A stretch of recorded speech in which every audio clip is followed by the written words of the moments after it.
everyone. My name is Jean Yip. I'm the Member of Parliament for Scarborough Agincourt. Happy International Women's Day. Today, we begin our series on female frontline essential workers, and many of them are from Scarborough Agincourt. I hope you enjoy this series celebrating women's achievements. Thank you. Happy International Women's Day. My name is Janelle Simpson, and I am the founder of Emmanuel Life Management Center. And I am also the food bank coordinator at the Victoria Park and Shepherd location.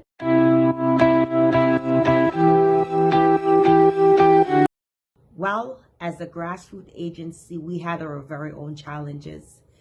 We had to adjust to accommodate the increase in the food bank usage, and also having to provide and meet the needs of the community. There was a large demand for essential items, especially amongst the vulnerable population. We find ourselves operating a program with limited resources. We had limited volunteers because we had to be mindful of the amount of people we have in the space, and practicing social distancing and the rules governing the COVID pandemic, and keeping each other safe, keeping the community and also the volunteers safe.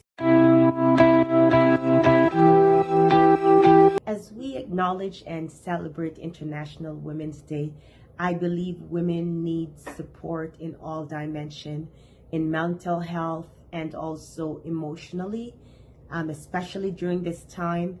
I find women are the ones that tend to come to the food banks, for example, to pick up food on behalf of the household. It's a big responsibility, almost like the breadwinner having to figure out what the household needs.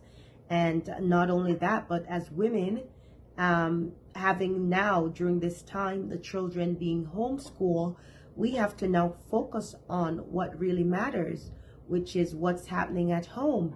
So as women, we don't have much time anymore to focus on ourselves or to do the usual, because everything is now happening at home, and we have to balance that with our own mental health.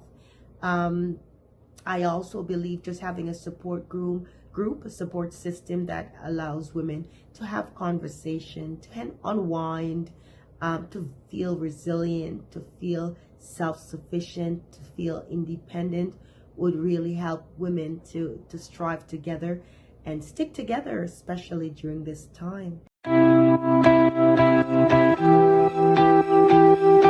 My hopes for the post-pandemic is to see people working continually with each other, agencies working together with each other, government working along with agencies and the people.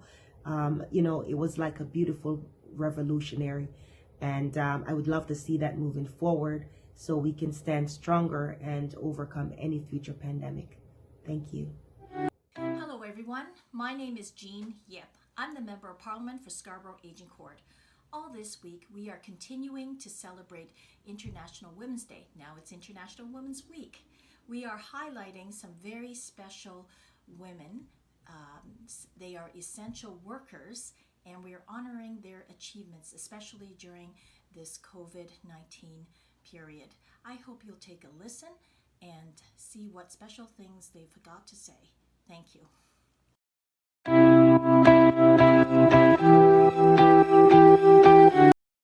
Hung Fu has been a leading ethnocultural mental health agency serving East and Southeast Asian communities. And we do recognize immigrant women, immigrant seniors. They are the vulnerable groups facing lower mental well-being, having the deeper social isolation, and all of this actually prevent them from seeking help timely. And through our continuum of services, our integrated community program, we're adopting a community empowerment approach and deliver our services in three components. A is awareness promotion, so through our seminars and booth displays. And recently, we're focusing more on the digital platform like the social media, the recorded videos, our online resource center.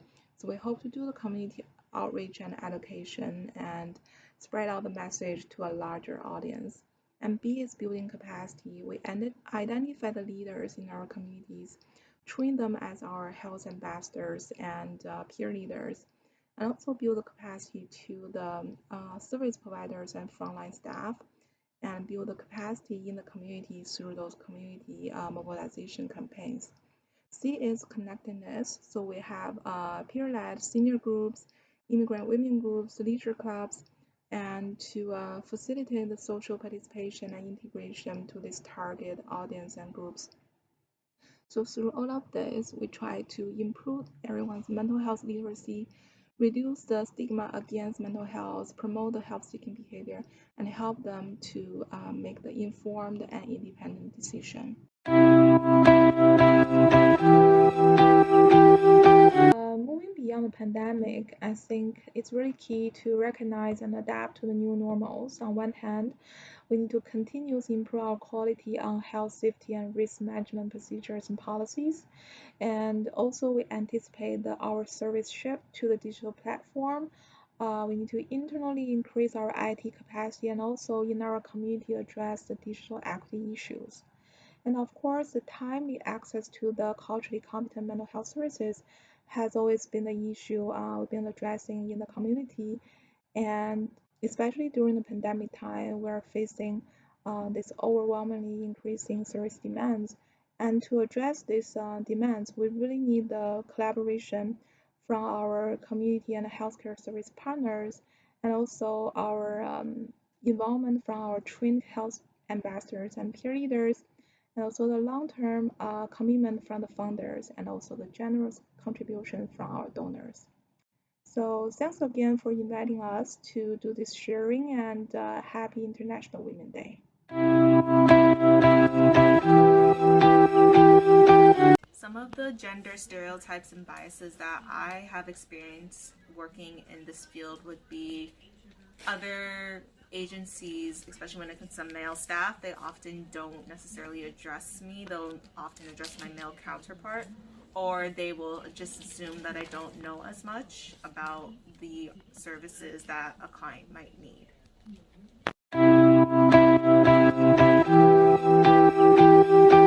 As essential workers, some of our hopes for post-pandemic recovery are being able to open our agency space safely, as well as ensure that everyone still receives the help and has access to all our resources.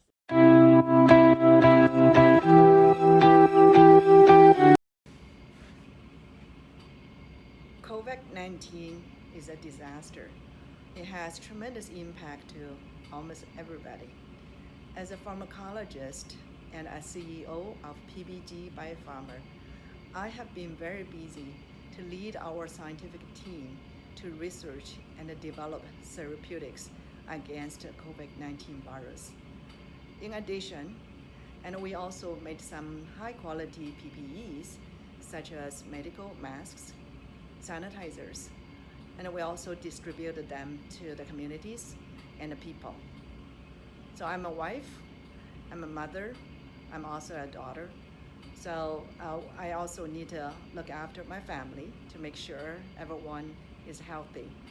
At least we're together. So far we're very healthy and happy.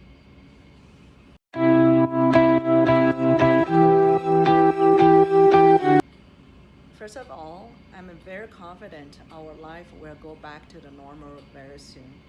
With the scientific advancement, the deployment of the vaccines, and also advancement of therapeutic products against the COVID-19. And I'm very, very confident this virus will be controlled and hopefully eventually will be eliminated. So I'm really hoping our schools will open very soon entirely, so our kids can go back to the classroom to get a proper education. I'm also hoping, and our parents, they don't have to hide in the house again, so they can go back to the parks, they can go to the community centers, they can go together with their friends to enjoy their retirement life. So I'm hoping, and also for all the businesses such as the restaurants and the barber shops, and they're all gonna open so that, and not only the people can be employed, but also we can all enjoy and our normal life.